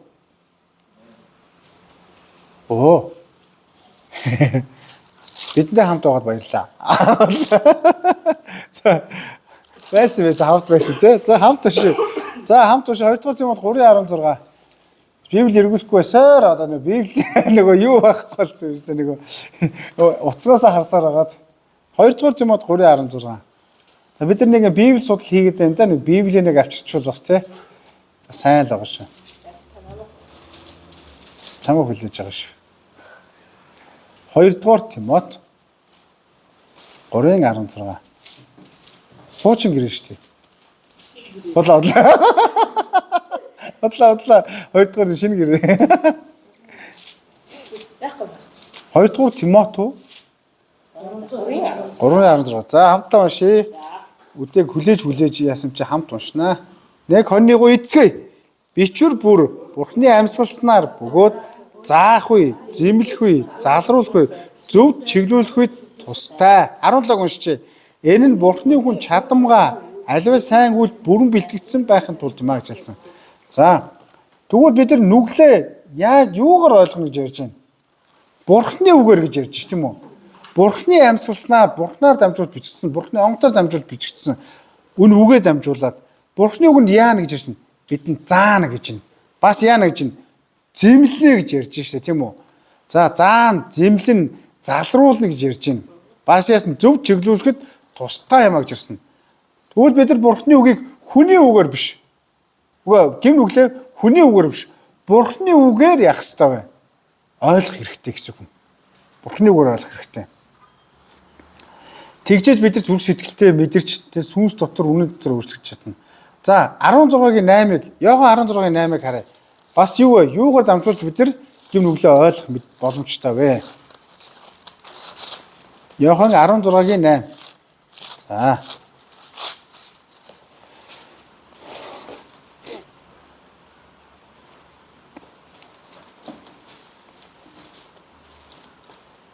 Иохан 16-гийн 8. За хамтдаа уншия 3И тэр эрэхтэй нүгэл зөвхт байдал хийгээд шүүлтийн талаар ертөнцийг зэмлэнэ гэж хэлсэн байгаа. За тэгвэл энэ хэний талаар ярьж байгаа вэхээр ариун сүнсний тухай байхгүй юу? Ариун сүнс юуны тухай ярина гэдэг нь? Нүглийн тухай, зөвхт байдлын тухай, шүүлтийн тухай биднийг яана гэсэн зэмлээ гэж хэлсэн. Тэгвэл ариун Бурхны үгээр бид нар гим нүглийг ойлгох ёстой, нүглээ ойлгох ёстой, улаах ёстой. Бас ариун сүнсээр дамжуулаад бид нар яах ёстой вэ? Тэгвэл өнөөдөр би сая та нарт биш үү? Ариун сүнсээр дамжуулаад түүний зэмлэлийн талаар зааж өгч байна тийм үү? Яг энэ хичээлийг орж байгаа та нарын дотор нуугдж байгаа ийм юунаар гарч ижиж болох юм? Ийм айдас, имээдс, ийм жихүүтэс дотор хүний чинь ямар нэгэн тийм ийм зөрчилдөжсэн тийм зөрчилтөөтэй мэдрэмжүүд танд төрж иж болох юм. Энэ бол ариун сүнсний танд өгж байгаа зэмлэлийн сануулгах гэж хэлж байна. За би одоо 7-т 2 удаа хүүхэд туусанд ордог. Хүүхэд туусанд ордог. За яагаад хүүхэд туусанд ордог вэ гэхээр хүний бие ингээ нас ахих тусам амьдралын одоо энэ юун дунд нар салхитай одоо байгалийн шалгалтын дунд ингээд аяндаа яах вэ гэхээр бүх ингээд адреналинууд нэг унтдаг байхгүй юу? Ингээд ундаг те дархлаа суулгардаг. Харин хүүхдүүд нь зочилд өгсөөр дамжуул тэр бид нар амар зочилж гэл те. Тэр нь юу гэхээр нөгөө амин эсүүднээс сэргдэг байхгүй юу? Амин эсүүднээс сэргэн гэдэг нь юу гэхээр тэр дотор нуугдсан байгаа тэр эсүүднээс сэргээд булчингууд нь дотор сул булчингуудыг дотоод эсүүдийг сэргээж тамир оруулдаг гэсэн үг байхгүй юу? Тамир оруулдаг. Тэгээд яг үхээр тэр булчин чангар нь эдийн сэргэнэ гэсэн үг байхгүй юу? Тэг сэргийг байна, нойрон сэргийг байна гэж. Одоо эм тан витамин ерөөсөө тийм зүйл биш. Тэгээд яасан бэ? Яг үүнтэй адилхан. Юу вэ? Бидний доторчсон бас яг ариун сүнс яах вэ? Заримдаа бүр ингэ цочрдмор тийм зүйлүүдийг хэлдэг. Энэ амин одоо ис гэж ярьдаг хүүхд туусанд амин ис. Энэ ис нь ямар үед гарч ирдэг гэж мэдгүй та нар? Үдээ мэдгүй. Хүн биш дээ. Үхэлтэд тулгархдаа хамгийн сүүлийн хүчээ шавхдаг байхгүй юу? Тэр ис. Маш хүчтэй ис байхгүй хүний дотор байдаг. Тэгээ хүн яг үгээр үхэхээс өмнө зарим хүмүүс гэж ярьж ирсэнгээр ингээд бүр ингээд яг эрүүл юм шиг ингээд гэржсэн ингээд гинт хүчдэг гэдэг чинь тийм үү? Тэгэл гинт ингээд тайвшраад тэгээ тэр ис нь яг бүх хүчээ шавхаад тэгээд яасан бэ? Ингээд дуусч байгаа гэсэн. Яг үүнтэй адилхан энэ ис сэргийг байх хэвээр. Тэгэл яг үүнтэй адилхан бидний дотор ариун сүнс миний амийг хамгаалахаас гадна бидний бас ариунаас ариун дотор ариун сүнс дотор амьдруулсан тул бидний дотор яасан бэ? Тэр шивндэг. Тэр шивнээ заримдаа зэмлдэг. Тэр шивнээ заримдаа чангаар бас дуурдаг. Тийм учраас бид нар яах вэ? Яг ариун сүнсний өдөржимчийн тухай гимээ улах тухай ярихаар бид нар мэлзэх гэдэг нэг амар багийн дотор явах ийм амьдрал туулчих гэдэг. Бидэрт харин ариун сүнс тухай ярихаар юу болох вэ? Харин бид нэрчүүлээд байх хэрэгтэй. Нэрээ тийм шүү гэж. Тэгээд таанаас үн ярьжсэн. нас дээр гарсан чуулганы нэг итгэгчээс асууж ирсэн. Та хүүхдээсээ ингэ цуглаанд явсан. Одоо ингээд те нас дээр гарсан Бурхны үгийг талаар дамжуулахад сургаал номлол сонсоход та ямар хариу үйл үзүүлдэг вэ? Сонирхолтой асуулт ч тийм үү? Тийм хүн яах вэ? Гэсэн чинь тэр хүн ингэж ярьдаг ч юм. Тийм. Үнэн шүү. Тийм гэж л хариулдаг гинэ. Яг л насаараа тэр Бурхны үгийг сураад тэр донд маш олон улаалттай ариун сүнсний өдөр тутмын туршлагуудыг авсан учраас одоо Бурхны өмнө тэмцэлдэх, мэлзэх, тэ ямар нэг юм нуух, тэг ингэж зовох шаардлагагүй болсон учраас амен.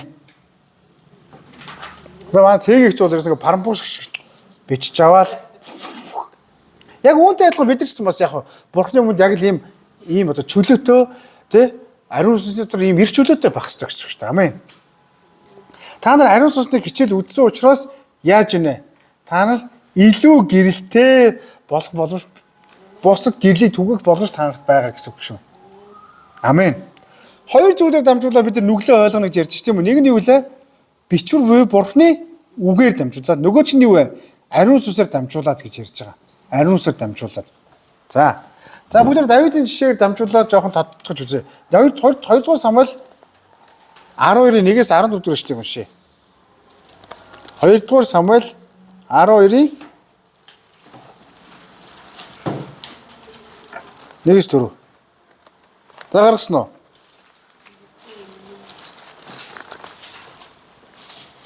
Хоёрдугаар Самуэль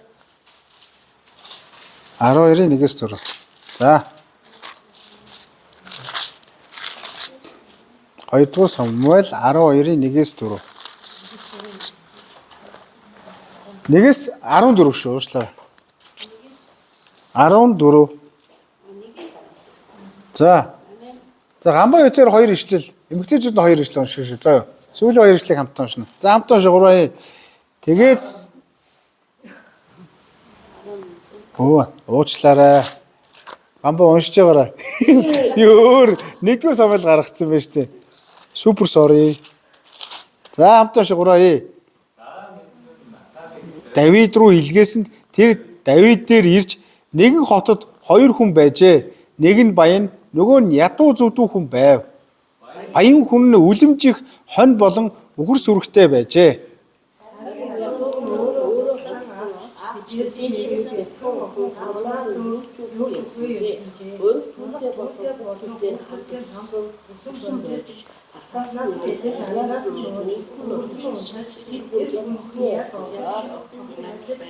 За зэрэг уншаараа удаан уншиж шүү.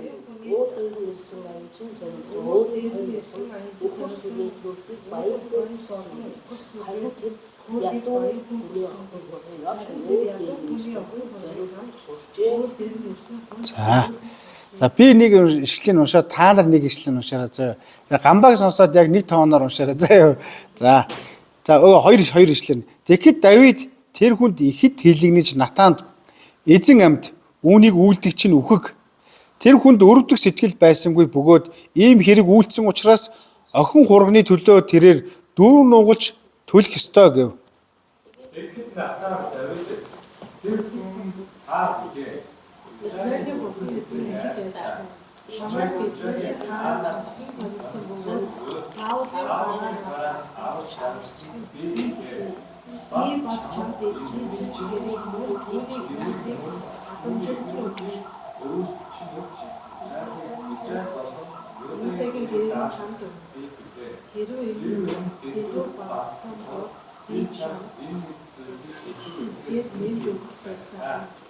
Юунд чи эзний мэлмид ёрын мууг үйлдэн түүний үгийг үл тоомсорлоо. Чи хийт хүн уряг ил дээр алсан бөгөөд ихнэрийг нь өөрийн ихтер болгон авч өөрийг нь Аммоны хүүгүүдийн ил дээр алуулав. Тиймээс одоо чиний гэрээс хизээч илт салахгүй. Учир нь чи намайг үл тоомсорлож хийт хүн урягийн ихнэрийг өөрийн ихтер болгон авсан гэлээ.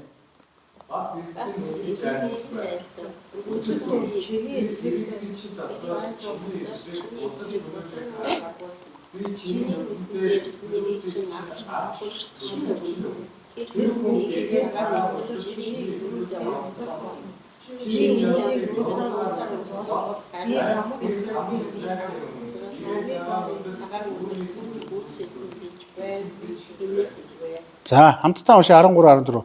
Тэгэхэд Давид Натанд би эзний эсрэг нүгэл үүлдлээ гэв. Натан Давидэд эзэн чиний нүглийг тайлсан тул чи өөхөхгүй.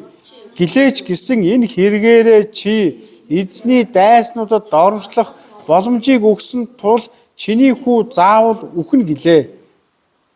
За ингээд Натан гэрүүд буцаа гэж ирж байна. За энэ бол нэлээд аимшигтай үйл явдал гарч байгаа байхгүй юу те. За яасан эзэн Давид руу хэнийг явуулсан бэ? Натаныг од явуулсан байна тийм үү? За Натаныг явуулсан. За тэгээд энэ бол юу вэ? Давидын одоо Натан нэг юм жишээгээр гаргасан байж тээ. Нэг хурхтай охины тухай түүх гарч байгаа ш тийм үү? Ганц хург юм те. Одоо авчдаг ш тэр баян тийм үү? За тэгээд энэгээр юу хэлж байгаа вэ гэхээр Давидын завхаарл болон одоо аллах үйлцнийг одоо ярьж байгаа гэсэн үг. Ярьж байгаа гэсэн үг. Үүнийг бол чи бурхны нүгэл үлдсэн байна гэж ярьж байгаа. Энэ нүглийг хизээ хийсэн байна? Ямар үед хийсэн бэ? Энэ бол нууцаар хийсэн байгаа даахгүй. Өөрөө бол нууцаар хийсэ гэж үзэж байгаа ш тийм үү? Шөнөөр хийсэн те даалт одоо худал хурамгаар одоо хийсэн гэж ярьж байгаа гэсэн. За тэгээд Натанаар явуулаад яасан бэ? Давидэд хэлсэн чи Давид амар сайн хүн болж штэ тийм үү? Хаста юу вэ? Хаста маш уур хурж ин тийм үү? Эзэн амьд ийм юм хийж байгаа тэр хүн ямар муухай өрөвдөх сэтгэлгүй юм бэ? Тэр хүн өөхөг гэж одоо хэлсэн байгаа ш тийм үү? Тэгсэн чинь Натан Давидэд юу гэж хэлсэн бэ? Тэр хүн нь болвол таа гэж хэлсэн байгаа таахгүй. Таа гэж хэлсэн байхгүй. Өөрөөр хэлбэл зэмлэж штэ. Чи бусдыг тэгж яриад байгаа ярьдаг хүн чи өөрөө хийсэн байгаа штэ. Чиний тухай ярьж байгаа гэсэн байгаа байхгүй. Тэгээд яасан бэ? Давид амар санаа зовсон. Ичсэн штэ тийм үү? Тэр зэмлэлийг хүлээж авсан тийм үү? Тэгээд яасан бэ? Нүглээ улаасан штэ тийм үү? Тийм гарч ийн үү? 13-д тэгэхэд Давид Натанд би эзний эсрэг нүгэл үлдлээ гэж хэлсэн байгаа. Нүглээ улаах нөгөө нэг хомолёго гэсэн үгэнд гарч байгаа гэхгүй. Бурхан намайг мдээгүй байх гэсэн чинь мэдсэн гэсэн үг байгаа гэхгүй. Бурхан намайг мдээгүй гэж бодсон чинь мэдсэн байна гэж аимштайгаар тийм мэдрэмжийг авсан гэсэн үг байхгүй. Итгэж ч удаан чуулганд явах гэхээр бурхан мэдсэн ч нэг чухал биш, мдээгүй ч нэг чухал биш, гимжигч нэг шаардлагагүй гэж бодолтой явж эхэлдэг. Энэ бол сатааны одоо муу зайлиг гэж хэлж болно. Тэгээд яасан бэ? Давид бурхны нүгэл үлдснийгээ Натанаар дамжуулаад бурхан надад үгийг хэлж яах гэдгийг маш амар тийм эмзэг мэдрэмтгий яг тийм ариун сүнсний тийм мэдрэмжээр яасан бэ? Шууд тэр дор нь хүлээмжширсэн. Ямар нэгэн зөвтгөх үг бол хэлээгүй. Харин тэр үг хэлэг хүртлээ яасан бэ? Сайн хүний дүр тоглож ирсэн байхгүй. Юу ч болоогүй юм шиг хүний дүр тоглож ирсэн тийм үү? Тэгээд яасан бэ? Натаны одоо зэмлийг хүлээмжширсэн. Тэгээ нүглээ улаасан. Тэгээд яасан бэ? 13 дээр Натан Давидэд эзэн чиний нүглийг тайлсан тул чи үхэхгүй гэж хэлсэн байна. Үхэхгүй. Тэгэхээр бурхан яасан бэ? Гэм нүгэл бүр үхлийг хүртэл яасан бэ? Төлөвлөсөн байх боломжтой байсан байгаа таахгүй. Харин нүглээ улаасан учраас яасан бэ? Чи үхэхгүй гэж хэлсэн байгаа шүү дээ. Үхэхгүй. Тэгээд яасан бэ? Гэлээч хийсэн энэ хэрэгээрээ чи эзний дайснуудад доромжлох боломж өгсөний тулд чиний хүү заавал үхнэ гэж хэлсэн байгаа. Давид нүглээ улаагаад гэрэл дотор амьдрах тэр хивээлээр алхаж эхэлсэн. Гэм нүглээ улаагаад гэрэл дотор амьдарч эхэлсэн. Тэгээд тэр гэрэл дотор амьдарсан түүхүүд нь гэрчлэлүүд нь хаана гардаг вэ манайхаа? Дуулал ном дээр гардаг. Давидын амьдралыг сонирхыг бол дуулал ном. Тэрийг Давид бурхны үгийг зүгээр л ингээд үгээр юу яхаар битэс нэг удаа Самуэльлаас ингээд Самуэль шиг түүхээр бичээгүй. Бүр уран яруугаар бичсэн байгаа хгүй. Дуулалаар тий шүлэг болгож, яруу найраг болгож тий бичсэн байгаа даахгүй. Энэ ямар хүнээс гарах юм бэ? Нүглээ уулаасан хүнээс гарна шүү дээ. Тэгээд дуулал 23-ийн хамгийн сүүлийн ишлэлээр юу гэж хэлдэг вэ? Би эзний өргөд мөнхөд байна, амьдармаар байна гэж хэлсэн байдаг шүү дээ, тийм үү? Өнөөдөр итгэлийн гэрчлэл болвол Давидын дуулал ном юм аа. Тэгэхээр өнөөдөр эндээс сурах юм юу вэ? Дүгнэлтний үхээр нүгэл бол бид бүгдийн асуудал. хүний асуудал. Харин ариун сүнс бол биднийг зэмлэж, тэ? Үннийг ухааруулж хэлдэг. Харин бид нар түүнийг сонсоод нүглээ улааж, тэ? Улаах юм бол Бурхны өршөөл хайрыг авах болно. Өршөөл хайрыг авах болно. Тийм учраас нүглээ улаах нь зүгээр нэг харамсах процесс бол биш юм аа. Бурхантай адил бодол санаагаар амьдрах шийдвэрийг хэлж байгаа гэсэн үг юм.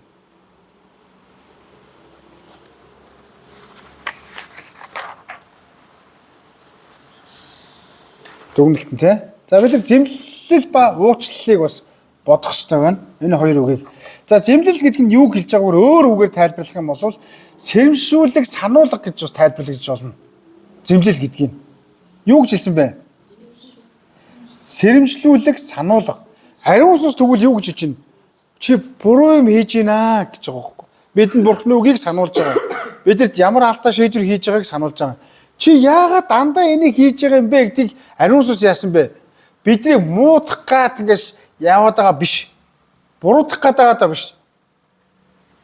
Хийж байгаа тэр үйлдэл чинь бидэнд яасан бэ? Хэлж өгч байгаа байхгүй. Энэ сонголт чинь буруу байна гэсэн үг юм.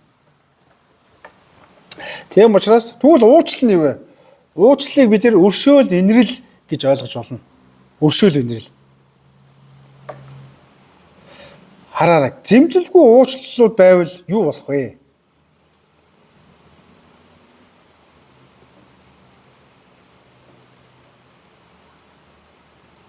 Үн цэнийг ойлгохгүй.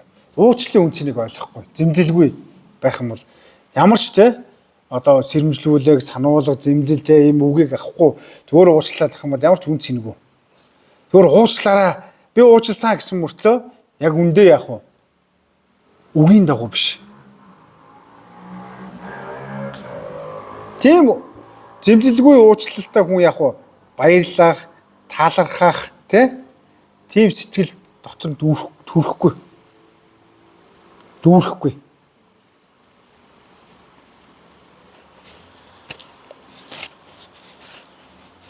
Та хараараа гэр бүл дотор ч хин хүүхдгээ буруу зүйл хийлээ гэж бодож үзье.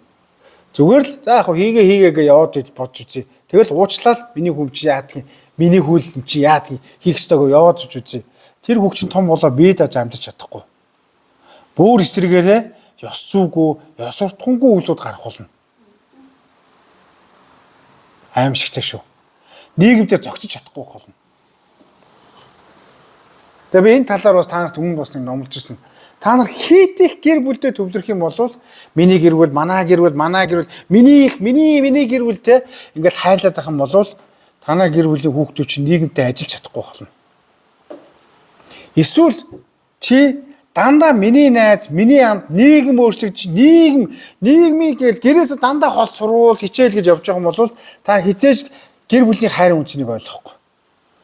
Библи бол яг хоёулынгийн тэнцвэртэй авч явахыг шаарддаг гэсэн үг юм. Яг үүнтэй адилхан бид нар зэмлэл уучлал яг үүнтэй адилхан гэсэн үг байхгүй юу? Өнөөдөр би яг энэ хичээлийг зааж байхад ариун сүнс магадгүй надад сануулж байгаа зүйлүүд байна. Та нарт хэлэх сануулж байгаа зүйлүүд байна. Яг тэгвэл энэ хичээлийг өгж байгаад надад ариун сүнсээс сануулчихсан зүйл байгаа. Чи бүр талтын шунал агуулж байгаа юм биш үстэй гэдэг зүйлийг надад энэ хин нэгэнд хэлж байна. Бурхныг дагж гин үү?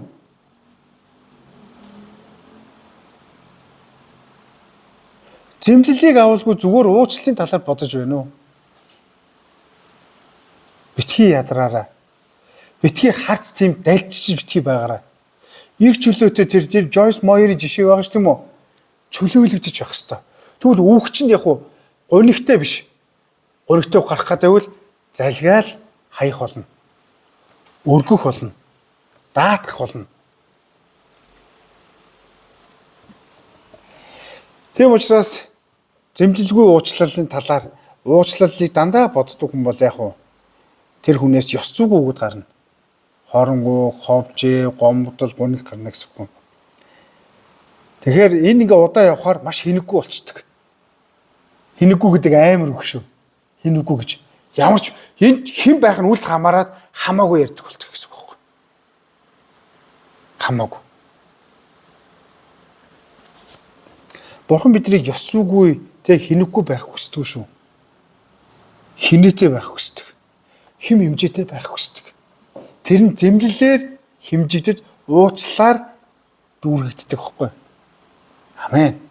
Тэгэхээр таныг зэмлэж байна гэдэг нь Бурханы уучлал, Бурхан таныг урам зориг ятгалгаар босгохын тулд л зэм ирдэг юм а гэсэн үг байхгүй. Амен. Бурханы зэмлэл бол биднийг зөв замд нь эргүүлэхийн төлөө тэр ажиллаж байгаа гэсэн үг юм.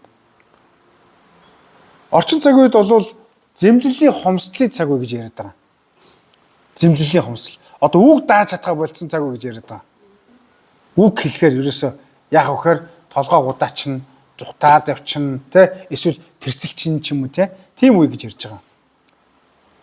Тийм учраас эцэгчүүд сүүлдээ хүүхдүүдэд зэмлж чадхаа болцсон. Гомдчин, өнөхөрчин, тэ яач нийчин. Эсвэл одоо сүүлийн үе чинь юу болж цагдаа дутдаг болсон шүү дээ. Ямар зэмлэхэж болсон. Хүүхдүүд ч зэмлийг хүлээж авч чадхаа болсон. Багш нар ч гэсэн хүүхдүүдэд зэмлж чадхаа болж гисэн. Тэгвэл яах вэ?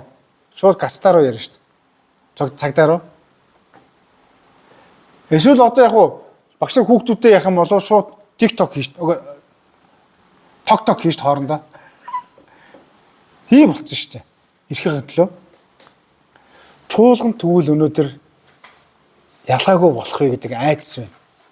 Бурхны үгийн эсрэг тэр зэмлийг хүлээж авахгүй те ариун сүнсний зэмлэлийг даруугаар хүлээж авахгүй ингээд тэмцэж байгаа юм биш үсттэй. Өөрийгөө тэгж битгий гэмтэгээрээ түрүүний 6 настай охины яриаг бодоорой. Өөрийгөө хайрл. Ариун сүнс таныг босгохын тулд өөрийгөө хайрл. Ээжээ та өөрийгөө л хайрлаарай гэдэг 6 настай охин ямар гүнзгий 70 дутагтай үг ярьсан бэ? Яагаад тэгвэл